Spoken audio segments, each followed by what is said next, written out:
ಹೆಂಗೆ ಮುಂದುವರಿಸೋದ್ರ ಜೊತೆಗೆ ನೋಡಿ ಲೋಕಾಯುಕ್ತ ಸಾಕಷ್ಟು ರೈಡ್ಗಳನ್ನು ಮಾಡಿದೆ ಸರ್. ಸಾಕಷ್ಟು ಹಣವನ್ನು ಕೂಡ ವಶಕ್ಕೆ ಪಡೆದುಕೊಂಡಿದೆ. ನಾವು ಕೂಡ ಒಂದು ರೀತಿ ಶಾಕಿಂಗ್ ರೀತಿ, ಯಾಕಂದರೆ ಕಂತೆ ಕಂತೆ ನೋಟ್ ಕೂಡ ಸಿಕ್ಕಿರೋ ಚಾನ್ಸಸ್ ತುಂಬ ಇದೆ. ಬಟ್ ಜನರು ಏನು ಮಾಡ್ತಾರೆ ಅಂದರೆ, ಕಂತೆ ಕಂತೆ ನೋಟ್ ಸಿಕ್ತಲ್ವಾ, ಅವನ ವಿರುದ್ಧ ಅಷ್ಟೆಲ್ಲ ಎವಿಡೆನ್ಸ್ ಇತ್ತಲ್ವಾ, ಹಾಗಾದ್ರೆ ಅವ್ನಿಗೆ ಶಿಕ್ಷೆ ಆಗಲಿಲ್ಲ ಅಂದರೆ ಲೋಕಾಯುಕ್ತ ರೇಡ್ ಬಗ್ಗೆ ಸದ್ದಾಗ್ತಾ ಇದೆ, ಈ ಶಿಕ್ಷೆ ಬಗ್ಗೆ ಸದ್ದಾಗ್ತಾ ಇಲ್ಲ. ಈ ಶಿಕ್ಷೆ ಪ್ರೋಸೆಸ್ ಎಲ್ಲಿ ಕಡಿಮೆ ಆಗ್ತಾ ಇದೆ, ಅಥವಾ ಪ್ರಾಬ್ಲಮ್ ಇರೋದು ಇಲ್ವಾ ಇಲ್ಲ ಅಂತಂದರೆ ಸಾಕ್ಷ್ಯನ ಸಂಗ್ರಹ ಮಾಡೋದ್ರಲ್ಲಿ ಪ್ರಾಬ್ಲಮ್ ಆಗ್ತಿದೆಯಾ, ಅಥವಾ ಅವ್ರಿಗೆ ಶಿಕ್ಷೆ ಆಗೋದ್ರಲ್ಲಿ ಡಿಲೇ ಆಗ್ತಾ ಇದೆಯಾ ಏನು ಅಂತ? ಇದ್ರ ನೀವು ಹೇಳಿದ ಪ್ರಕಾರ ಹೇಳಿದ್ದು ಏನಂದ್ರೆ ಕನ್ವಿಕ್ಷನ್ ರೇಟ್. ಸೊ ಬೇಸಿಕಲಿ ನಮ್ಮ ಇದರಲ್ಲಿ ಆಕ್ಚುಲಿ ಕನ್ವಿಕ್ಷನ್ ರೇಟ್ ಹೇಳಬೇಕಂದ್ರೆ ಅಷ್ಟು ಸ್ಯಾಟಿಸ್ಫ್ಯಾಕ್ಟರಿ ಇಲ್ಲ. ನೀವು ಹೇಳಿದ್ದು ಕರೆಕ್ಟ್. ಹೌದು.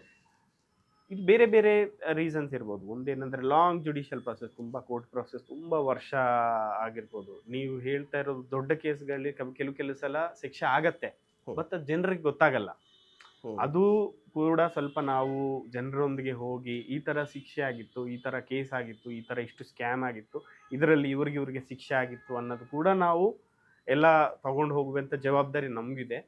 ಅಟ್ ದ ಸೇಮ್ ಟೈಮ್ ಏನಂದರೆ ಕನ್ವಿಕ್ಷನ್ ಆಗಬೇಕು ಅನ್ನೋ ಅದಕ್ಕೋಸ್ಕರ ನಾವು ಪ್ರಯತ್ನ ಮಾಡುವಂಥ ಜವಾಬ್ದಾರಿ ಕೂಡ ತುಂಬ ಇದೆ ನಮಗೆ.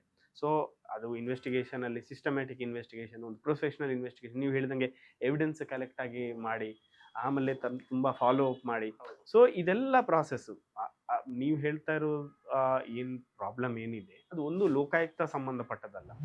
ಪೊಲೀಸ್ ಡಿಪಾರ್ಟ್ಮೆಂಟಲ್ಲಿ ಪ್ರತಿ ಇದರಲ್ಲಿ ಕೂಡ ಏನು ಒಂದ್ಸಲ ಚಾರ್ಜ್ ಶೀಟ್ ನಾವು ಸಬ್ಮಿಟ್ ಮಾಡಿದ ನಂತರ, ಪ್ರೊಡ್ಯೂಸ್ ಮಾಡಿದ ನಂತರ ಏನು ಪ್ರಾಸೆಸ್ ಆಗುತ್ತೆ ಜುಡಿಷಿಯರಿಯಲ್ಲಿ ಕನ್ವಿಕ್ಷನ್ ಆಗುವವರೆಗೆ, ಇದು ತುಂಬ ಕಾಂಪ್ಲಿಕೇಟೆಡ್ ಪ್ರಾಸೆಸ್. ಅಂದರೆ ತುಂಬ ಲೆಂತಿ ಪ್ರಾಸೆಸ್ ಇರುತ್ತದೆ.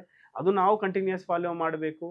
ಪ್ರಾಸಿಕ್ಯೂಟರ್ಸು ಅವರದ್ದು ಟೀಮ್ ಚೆನ್ನಾಗಿರಬೇಕು. ಎಲ್ಲ ಸೇರುತ್ತೆ, ನಮಗೆ ಕಂಪಲ್ಸರಿ ರಿಸಲ್ಟ್ಸ್ ಬರುತ್ತೆ. ಏನಾಗಿದೆ ಅಂತ ಹೇಳಿದ್ರೆ, ಕಳ್ಳನನ್ನ ಹಿಡಿಯೋದು ಎಷ್ಟು ಕಷ್ಟ ಅನ್ನೋದಕ್ಕಿಂತ ಆತ ಕಳ್ಳ ಅಂತ ಪ್ರೂವ್ ಮಾಡೋದು ತುಂಬಾ ಕಷ್ಟ ಆಗ್ಬಿಟ್ಟಿದೆ ಈಗ ಅಂತ. ಈಸಿಯಾಗಿ ಹೇಳ್ಬೋದಾದ್ರೆ ಇದಾಗ್ಬಿಟ್ಟಿದೆ. ಮತ್ತೆ ಇನ್ನೊಂದು ಜನರಲ್ಲಿರುವಂಥ, ಅಂದರೆ ಸಾಮಾನ್ಯವಾಗಿ ಜನರು ಮಾತನಾಡ್ಕೊಳ್ಳೋದನ್ನು ನಾನು ಹೇಳ್ತಾ ಇರ್ತೀನಿ ಅಂತ. ನೋಡಿ, ಲೋಕಾಯುಕ್ತ ಅಂತ ಏನಾಗುತ್ತೆ ಅಂದರೆ ಅಧಿಕಾರಿಗಳು ಸಿಕ್ಕಿದ್ರೆ ಅವ್ರನ್ನ ರೇಡ್ ಮಾಡ್ತಾರೆ, ಅರೆಸ್ಟ್ ಮಾಡಿಬಿಡ್ತಾರೆ. ರಾಜಕಾರಣಿಗಳ ವಿಚಾರಕ್ಕೆ ಬಂದಿದ ತಕ್ಷಣ ಅವ್ರ ವಿರುದ್ಧ ಕಂಪ್ಲೇಂಟ್ ಬಂದರು ಹಿಂದೆ ಮುಂದೆ ನೋಡ್ತಾರೆ. ಅಂದರೆ ಏನು ಪ್ರೆಷರ್ ಇರುತ್ತಾ ಹೇಗೆ ಸರ್? ಪ್ರೆಷರ್ ಏನಿರಲ್ಲ. ಯಾವ ರೀತಿ ಡೀಲ್ ಮಾಡಿದಂಗೆ? ಇಲ್ಲ, ಈ ಡೀಲ್ ಏನಿಲ್ಲ, ಇದನ್ನ ಎಕ್ಸ್ಟ್ರಾ ಎಫರ್ಟ್ ಅಂತ ಏನು ಇರೋದಿಲ್ಲ. ಅಲ್ಲ, ಈಗ ನಮಗೆ ಎನಿ ಕೇಸ್ ನಾವು ಪ್ರೊಫೆಷನಲ್ ಆಗಿ ನಾವು ನೋಡ್ತಾ ಇರುವಂಥ ಆರೋಪಿ ಯಾರು ಬ್ಯಾಕ್ಗ್ರೌಂಡ್ಗಿಂತ ನಮಗೆ ಆ್ಯಕ್ಚುಲಿ ಆ ಕ್ರೈಮ್ ಏನು ಅನ್ನೋದು ನಮ್ಗೆ ಇಂಪಾರ್ಟೆಂಟ್. ಸೊ ನೀವು ಹೇಳಿದಂಗೆ ಬಟ್ ಹಿಂದೆ ಐ ಥಿಂಕ್ ಲೋಕಾಯುಕ್ತದಲ್ಲಿ ತುಂಬ ಪೊಲಿಟಿಷಿಯನ್ಸ್, ನಾಟ್ ಓನ್ಲಿ ಪೊಲಿಟಿಷಿಯನ್ಸ್, ಭಾಳಷ್ಟು ಜನರ ಮೇಲೆ ಕೇಸಸ್ ದಾಖಲೆ ಮಾಡಿದಂಥದ್ದು, ಮತ್ತು ತುಂಬ ಕೇಸಸ್ ದಾಖಲೆ ಆಗಿದೆ. ಸೊ ನನ್ನನ್ನು ಕೇಳಿದರೆ ಆ ರೀತಿ ಏನು ಇದಿಲ್ಲ, ದೇರ್ ಇಸ್ ನೋ ಡಿಫ್ರೆನ್ಸ್ ಇಲ್ಲ. ಸೊ ನಾವು ಅಕ್ಯೂಸ್ಡ್ ಬ್ಯಾಕ್ಗ್ರೌಂಡ್ಗಿಂತ ನಮಗೆ ಕ್ರೈಮ್ ಏನಾಗಿದೆ, ಕ್ರಿಮಿನಾಲಿಟಿ ಇದೆಯಾ, ಅದಕ್ಕೆ ಹೇಗೆ ನಾವು ಇನ್ವೆಸ್ಟಿಗೇಷನ್ ಎವಿಡೆನ್ಸ್ ಕಲೆಕ್ಟ್ ಮಾಡಿ ಹೇಗೆ ನಾವು ಅದನ್ನು ಸಬ್ಮಿಟ್ ಮಾಡ್ಬೋದು, ಚಾರ್ಜ್ ಶೀಟ್ ಮಾಡ್ಬೋದು ಅನ್ನೋದ್ರ ಬಗ್ಗೆನೇ ನಮಗೆ ಜಾಸ್ತಿ ಫೋಕಸ್ ಇರುತ್ತೆ. ಸೊ ನೀವು ಪ್ರೆಷರ್ ಆ ಥರ ಏನಿದೆ. ಈಗ ನಾವು ಭ್ರಷ್ಟಾಚಾರದ ಬಗ್ಗೆನೇ ಮಾತನಾಡ್ತಾ ಇದ್ವಿ. ಭ್ರಷ್ಟಾಚಾರದ ಬಗ್ಗೆ ಮೇ ಬಿ ನಾನು ಸಣ್ಣ ವಯಸ್ಸಿಂದ ಕೂಡ ಓದ್ಕೊಂಡು ಬಂದಿದ್ದೀನಿ, ನೀವು ಕೂಡ ಅದನ್ನೇ ಮಾಡಿರ್ತೀರಿ. ಅಂದರೆ ಮುಂದೆ ಕೂಡ ಅದ್ರ ಬಗ್ಗೆನೇ ಮಾತನಾಡ್ತಾ ಇರ್ತೀವಿ. ಇಲ್ಲಿ ಒಂದು ಮಾತಿದೆ ಸರ್, ಅದನ್ನು ನಿಮ್ಗೆ ಆಗಲೇ ಹೇಳ್ತಾ ಇದ್ದೆ. ಅಂದರೆ ಲಂಚ ಕೇಳೋದು ತಪ್ಪು, ಕೊಡೋದು ತಪ್ಪು ಅಂತ ಹೇಳಿ. ಲೋಕಾಯುಕ್ತ ಲಂಚ ಯಾರು ಪಡೆದುಕೊಳ್ತಾರಲ್ವಾ ಅವ್ರ ವಿರುದ್ಧ ಕ್ರಮ ಕೈಗೊಳ್ಳುತ್ತೆ. ಲಂಚ ಕೊಡೋರ ಬಗ್ಗೆ, ಅದ್ರ ಬಗ್ಗೆ ಯಾರಿಗೆ ಅವೇರ್ನೆಸ್ ಮೂಡಿಸ್ಬೇಕಿರುವಂಥದ್ದು, ಯಾರು ಅವೇರ್ನೆಸ್ ಮೂಡಿಸ್ಬೇಕು? ಈಗ ಅದೇ ನಾನು ಹೇಳ್ದಂಗೆ, ಅಗೇನ್ ನಿಮ್ಮ ಟ್ರ್ಯಾಪ್ ಕೇಸಸ್ ಅಲ್ಲಿ ಲಂಚ ಕೊಡೋರು ನಮ್ಗೆ ಕಂಪ್ಲೇಂಟ್ ಕೊಡ್ತಾರೆ. ಸ್ಕ್ಯಾಮ್ಸ್ ಅಲ್ಲಿ ಲಂಚ ಕೊಡೋರು ಕೂಡ ಅಕ್ಯೂಸ್ಡ್ ಇರ್ತಾರೆ. ಸೊ ಅಂದರೆ ಒಂದು ಸ್ಕ್ಯಾಮ್ ಇದೆ, ಒಂದು ಕಂಪನಿ ಫ್ರಾಡ್ಯುಲೆಂಟ್ ಆಗಿ ಏನೋ ಒಂದು ದುಡ್ಡು ಕೊಟ್ಟು ಅವ್ರ ಕಾಂಟ್ರಾಕ್ಟ್ ತಗೊಂಡಿದ್ದಾರೆ. ಸೊ ಆ ಕೇಸಲ್ಲಿ ಈ ಪ್ರೈವೇಟ್ ಇವರು ಕೂಡ ಅಕ್ಯೂಸ್ಡ್ ಇರ್ತಾರೆ. ಹೌದು. ಹಾಂ, ಸೊ ಅವ್ರದ್ದು ತಪ್ಪು. ಆ ಟೈಮಲ್ಲಿ ಲಂಚ ಕೊಟ್ಟು ಅವ್ರೇನಾದರೂ ತಗೊಂಡಿದ್ರೆ ಅವ್ರದ್ದು ತಪ್ಪಾಗುತ್ತೆ. ಸೊ ಎರಡು ಸೈಡಿಂದ ನಾವು ಇದು ಮಾಡಬೇಕು. ಓಕೆ, ಈಗ ಲೋಕಾಯುಕ್ತದ ಬಗ್ಗೆ ಮಾತನಾಡ್ತಾ ಇದ್ವಲ್ಲ, ವಿಶ್ವಾಸಾರ್ಹತೆಯ ಬಗ್ಗೆ ಮಾತಾಡಬೇಕಾಗುತ್ತೆ. ಯಾಕಂದರೆ ಇತ್ತೀಚೆಗೆ ನಿಮಗೂ ಕೂಡ ಗಮನಕ್ಕೆ ಬಂದಿರುತ್ತೆ, ಇತ್ತೀಚೆಗೆ ಲೋಕಾಯುಕ್ತ ಅಧಿಕಾರಿಗಳು ಕೂಡ ಭ್ರಷ್ಟರಾಗಿದ್ದಾರೆ, ಅಲ್ಲೂ ಕೂಡ ಭ್ರಷ್ಟಾಚಾರ ಇದೆ. ಅದ್ರ ಬಗ್ಗೆ ಏನನ್ಸುತ್ತೆ ಸರ್? ಅಗೇನ್ ಲೋಕಾಯುಕ್ತ ಅನ್ನೋದು ಒಂದು ಡಿಪಾರ್ಟ್ಮೆಂಟು, ಬಟ್ ಏನಂದರೆ ಬೇರೆ ಡಿಪಾರ್ಟ್ಮೆಂಟ್ಸ್ ಕಂಪೇರ್ ಮಾಡಿದರೆ ಈ ಭ್ರಷ್ಟಾಚಾರ ವಿಚಾರದಲ್ಲಿ ನಮಗೆ ಜಾಸ್ತಿ ಜವಾಬ್ದಾರಿ ಇದೆ. ಹೌದು. ಹೆಂಗಂದರೆ ಒಂದು ಪುರೋಹಿತರು ತಪ್ಪು ಮಾಡಬಾರ್ದು ಅನ್ನೋ ಇದಿರ್ತದೆ, priest can never do wrong ಅಂತ ಟೈಪ್, ಆ ಟೈಪ್. ಅಂದರೆ ನಾವು ಇದೊಂದು ದೇವಸ್ಥಾನ ತರ ಅನ್ಕೊಳ್ಳಿ, ಇಲ್ಲೇ ನಾವು ಏನ್ ನಾವೇ ಏನ್ ತಪ್ಪು ನಾವು ಮಾಡ್ತಿದ್ರೆ ಹೇಗೆ ಅಂತ. ಯಾವ್ದಕ್ಕೆ ನಾವು ಇದು ಮಾಡ್ತಾ ಇದೀವಿ ಅದರಲ್ಲೇ ನಾವು ಕರಪ್ಷನ್ ಮಾಡಿದ್ರೆ ಅದು ತುಂಬಾ ಒಂದು ಇಂಡಿವಿಜುವಲ್ಗೆ ಅಲ್ಲ, ಅದೊಂದು ಇನ್ಸ್ಟಿಟ್ಯೂಷನ್ಗೆ ಹೌದು, ಹೌದು. ಕೆಟ್ಟ ಹೆಸರು ಬರುತ್ತೆ. ಸೊ ಅದಕ್ಕೆ ನಮ್ಗೆ ಇಂಟರ್ನಲ್ ತುಂಬಾ ವಿಜಿಲೆನ್ಸ್ ಇರ್ತದೆ. ನಾವು ಆ, ಎಲ್ಲ ಟೈಪ್ ಆಫ್ ಸಿಸ್ಟಮ್ಸ್ ಇವೆ, ನಾವು ವಾಚ್ ಮಾಡ್ತಾ ಇರ್ತೀವಿ ಯಾರು ಏನು ಅಂತ. ಹ್ಮ್. ಸೊ ಆಗಬಾರ್ದು, ಆಗಿದ್ರೆ ಅದು ತಪ್ಪು. ಅಷ್ಟು ಮಿಂಚಿ ನನಗೆ ಏನು ಮಾಡೋಕ್ಕೂ ಆಗೋದಿಲ್ಲ. ಮತ್ತೆ ಇನ್ನೊಂದು ಸರ್, ಇದು ಈಗ ನೀವು ಆಲ್ಮೋಸ್ಟ್ ಒಂದು 5 ತಿಂಗಳಾಗಿದೆ ಅನ್ಸುತ್ತೆ ಎಸ್ ಪಿ ಆಗಿ. ಬಟ್ ನೀವು ಕೂಡ ಡಿಪಾರ್ಟ್ಮೆಂಟ್ಗೆ ಬಂದು ತುಂಬ ವರ್ಷಗಳಾಗಿದೆ. ನೀವು ಕರ್ನಾಟಕನ ತುಂಬ ಚೆನ್ನಾಗಿ ನೋಡಿದ್ದೀರಿ. ಕರ್ನಾಟಕದಲ್ಲಿ ಭ್ರಷ್ಟಾಚಾರದ ಬಗ್ಗೆ ಏನು ಹೇಳ್ತೀರಿ ಸರ್? ಅಂದರೆ ಭ್ರಷ್ಟಾಚಾರ ಜಾಸ್ತಿ ಆಗ್ತಾ ಇದೆಯೋ ಕಡಿಮೆ ಆಗ್ತಾ ಇದೆಯೋ? ಭ್ರಷ್ಟಾಚಾರ ಜಾಸ್ತಿ ಆಗ್ತಾ ಇದ್ರೆ ರೀಸನ್ ಏನು?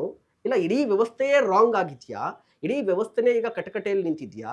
ಇದಕ್ಕೆ ಪರಿಹಾರ ಇಲ್ವಾ? ಏನು ಹೇಳ್ತೀರಿ? ಕಂಪೇರ್ ಮಾಡಬೇಡಂದ್ರೆ ನಾನು ಬೇರೆ, ಆ್ಯಕ್ಚುಲಿ ಫ್ರ್ಯಾಂಕ್ ಆಗಿ ಹೇಳ್ಬಿಟ್ಟು ನಾನು ಬೇರೆ ರಾಜ್ಯ ನೋಡಿಲ್ಲ. ಸೊ ನಾನು ತೆಲಂಗಾಣ, ಆಂಧ್ರ ಕಂಬೈನ್ಡ್ ಸ್ಟೇಟ್ ಆಂಧ್ರ ಪ್ರದೇಶ್ ಇದ್ದಾಗ ಆಸ್ ಅ ಕಾಮನ್ ಪರ್ಸನ್ ನನಗೆ ಭ್ರಷ್ಟಾಚಾರ ತುಂಬಾ ನನಗೆ ಫೇಸ್ ಆಗಿದೆ. ಅಂದ್ರೆ ನಾವು ಎಲ್ಲಿ ಹೋದ್ರು ಸ್ವತಃ ನಾವು ಎಷ್ಟೋ ಸಲ ಟ್ರಾಫಿಕ್ ಪೊಲೀಸು ಎಷ್ಟೇ ನಾವು ಕಾಲೇಜಲ್ಲಿ ಇದ್ದಾಗ, ಸೊ ಎಲ್ಲರಿಗೆ ಆಗತ್ತೆ ಅದು, ಎಲ್ಲರಿಗೂ ಹಾಗೆ ಆಗುತ್ತೆ, ಪ್ರತಿಯೊಬ್ಬರಿಗೆ ಹಾಗೆ ಆಗತ್ತೆ.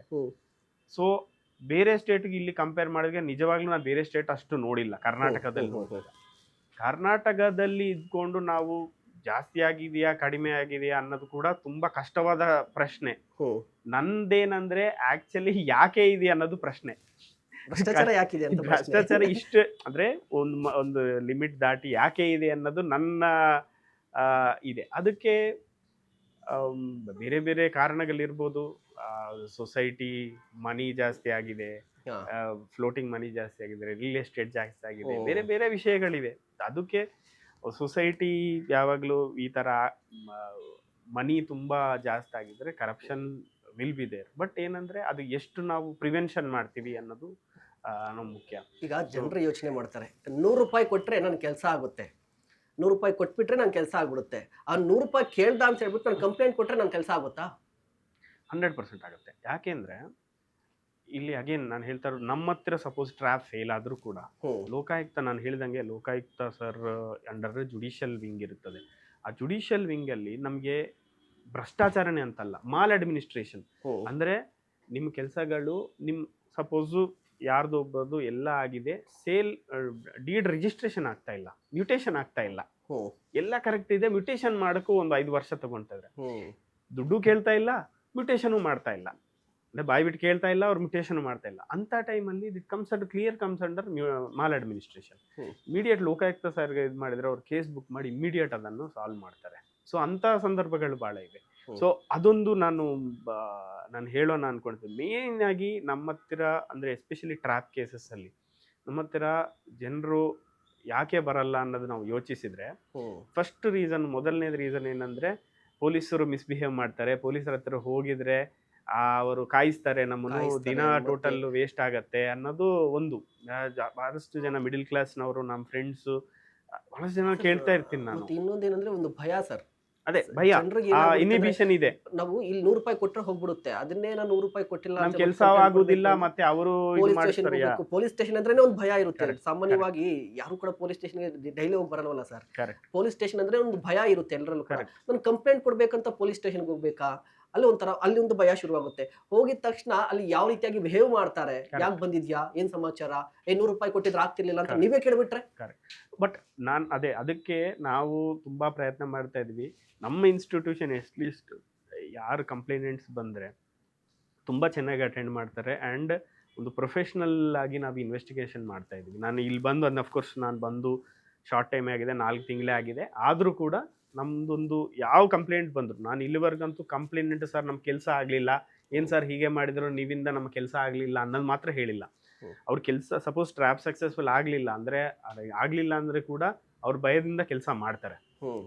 ಒಂದ್ಸಲ ಲೋಕಾಯುಕ್ತ ಹತ್ರ ಹೋಗಿದ್ದಾರೆ ಅಂತೆ, ಅವ್ರಿಗೆ ಗೊತ್ತಾಗಿದೆ ಇದಾಗಿದೆ ಅಂದರೆ 100% ಅವ್ರು ಕೆಲಸ ಮಾಡೇ ಮಾಡ್ತಾರೆ. ಸೊ ಅದರಲ್ಲೇನೂ ಇದಿಲ್ಲ. ಸೊ ಅದಕ್ಕೆ ನಮ್ಮಿಂದ ಇನ್ನೂ ಐ ಥಿಂಕ್ ಭರವಸೆ ನೀಡಬೇಕು ಲೋಕಾಯುಕ್ತ ಇನ್ಸ್ಟಿಟ್ಯೂಷನ್ ಇಂದ, ಎಸ್ಪೆಷಲಿ ಪೊಲೀಸರ ಕಡೆಯಿಂದ ನಾವು ಇನ್ನೂ ಜನರಲ್ಲಿ ಇದು ಮಾಡಬೇಕು. ಕೆಲವರು ನಾನು ನೋಡಿದೆ, ನಾನು ಮಂಡ್ಯದಲ್ಲಿ ಕೆಲಸ ಮಾಡಿದ್ದೆ, ಇನ್ನು ಕೆಲವು ಈವನ್ ಬ್ಯಾಂಗ್ಳೂರಲ್ಲಿ ಕೆಲವು ನೋಡಿದೆ, ಕೆಲವು ಜನರು ಆ್ಯಕ್ಚುಲಿ ಕೇಳ್ತಾರೆ ಪ್ರಶ್ನೆ, ಜನರದ್ದು ಕೂಡ ಜವಾಬ್ದಾರಿ ಇರ್ತದೆ. ಈಗ ಸಪೋಸ್ ನಿಮ್ಮನ್ನೊಂದು 100 ರೂಪಾಯಿ ಕೇಳಿದ್ರೆ ನೀವು 100 ರೂಪಾಯಿ ಕೊಡೋದು ಒಂದಿರ್ತದೆ, ಇನ್ನೊಂದು ಯಾಕೆ ಕೊಡಬೇಕು ಅಂತ ಕೇಳೋದು ಒಂದಿರ್ತದೆ. ಆ ಒಂದು ಕೇಳೋದು ಸ್ಟಾರ್ಟಿಂಗ್ ಪಾಯಿಂಟ್. ಅದು ಕೇಳೋದು ಫಸ್ಟ್ ಕೇಳಬೇಕು, ಯಾರ 100 ರೂಪಾಯಿ ಯಾಕೆ ಕೊಡಬೇಕು, ಯಾವ ರೂಲ್ ಪ್ರಕಾರ ನೀವು ಕೇಳ್ತಾ ಇದ್ದಾರೆ. ಅಟ್ಲೀಸ್ಟ್ ಅದು ಕೇಳಿದ್ರೆ ನೀವು ಕೇಳಿರ್ಬೋದು. ಕೋಸ್ಟಲ್ ಸೈಡ್ ತುಂಬಾ ಕೇಳ್ತಾರೆ, ದೇ ಆರ್ ವೆರಿ, ಅಂದ್ರೆ ಒಂಥರ ಅವರು ರೂಲ್ ಬೌಂಡ್ ಇದು ಮಾಡ್ತಾರೆ. ಅಂದ್ರೆ ಒಂದು 100 ರೂಪಾಯಿ ಕೇಳಿದ್ರೆ 100% ಕೇಳ್ತಾರೆ. ಯಾವ ರೂಲ್ ಪ್ರಕಾರ ನಿಮ್ಗೆ ಏನ್ ಅಧಿಕಾರ ಇದೆ ತೋರಿಸಿ ನನಗೆ.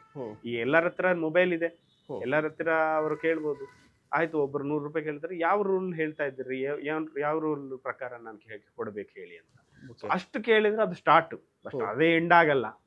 ಏನಂದ್ರೆ ಇನ್ನೂ ಜಾಸ್ತಿ ಅವ್ರು ಕೇಳಿ ಇವ್ರನ್ನ ಹರಾಸ್ಮೆಂಟ್ ಮಾಡಿದ್ರೆ ಅವರು ಗ್ರೀವೆನ್ಸ್ ರೆಡ್ರೆಸಲ್, ಅಂದ್ರೆ ನಮ್ಮ ಇನ್ಸ್ಟಿಟ್ಯೂಷನ್ ಪೊಲೀಸ್ ಲೋಕಾಯುಕ್ತ ಇರ್ಬೋದು, ಲೋಕಾಯುಕ್ತ ಪೊಲೀಸರಿಗಿರ್ಬೋದು, ನಾವು ಹೇಳಿದ್ರೆ ನಾವು ಅಟೆಂಡ್ ಮಾಡಿ ಆ ಪ್ರಾಬ್ಲಮ್ ಸಾಲ್ವ್ ಮಾಡಿದ್ವಿ. ಇದೊಂದು ಜನರಿಗೆ ಅಭ್ಯಾಸ ಆಗಿದ್ರೆ, ಜನರ ಮೆಂಟಾಲಿಟಿ ಕೂಡ ತುಂಬಾ ಇಂಪಾರ್ಟೆಂಟ್. ಅಂದ್ರೆ ಕೊಟ್ಬಿಡೋಣ, ನಮ್ಗೆ ಸಾಫ್ಟ್ವೇರ್ ಕಂಪನಿಯಲ್ಲಿ ಜಾಬ್ ಇದೆ, ನಾನು 2 days ನಾನು ಲೋಕಾಯುಕ್ತ ಪೊಲೀಸರ ಜೊತೆ ತಿರುಗಾಡಿದ್ರೆ ನನಗೆ ಇದಾಗತ್ತೆ, ಮತ್ತೆ ನನ್ನ ಕೆಲಸ ಆಗತ್ತೋ ಇಲ್ವೋ ನನಗೆ ನಂಬಿಕೆ ಇಲ್ಲ ಅನ್ನೋದು ಅಟ್ಲೀಸ್ಟ್ ಸ್ವಲ್ಪ ಸೈಡ್ಗೆ ಇಟ್ಬಿಟ್ಟು ಅಟ್ಲೀಸ್ಟ್ 30% ಮೋರ್ ಜನರು ನಮ್ಮ ಹತ್ರ ಬಂದು ಈ ಥರ ಆಗಿದ್ರೆ, ಒಂದ್ಸಲ ಈ ಟ್ರ್ಯಾಪ್ ಕೇಸಸ್ ಜಾಸ್ತಿ ಆಗ್ತಾ ಹೋದ್ರೆ ಆಟೋಮೆಟಿಕಲ್ ಜನರಿಗೆ ಭಯ ಬರುತ್ತೆ.